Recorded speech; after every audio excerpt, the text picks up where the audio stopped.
দিনাজপুরের বড়পুকুরিয়া কয়লা খনির কারণে ক্ষতিপূরণের দাবিতে বিক্ষোভ ও মানববন্ধন করেছে চৌহাটি গ্রামবাসী।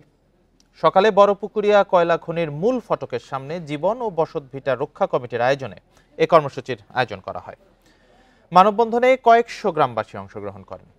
এ সময় ভুক্তভোগীরা বলেন, বড়পুকুরিয়া কয়লা খনির কারণে বেশি ক্ষতিগ্রস্ত চৌহাটি গ্রাম, অথচ খনি কর্তৃপক্ষ গ্রামটি অধিগ্রহণ করেনি। এতে ক্ষতিগ্রস্ত অন্যান্য গ্রামবাসী ক্ষতিপূরণ পেলেও চৌহাটি গ্রামে কোনো ক্ষতিপূরণ দেয়া হয়নি। আগামী ৯ দিনের মধ্যে দাবি মানা না হলে বৃহত্তর কর্মসূচির হুঁশিয়ারি দেন তারা।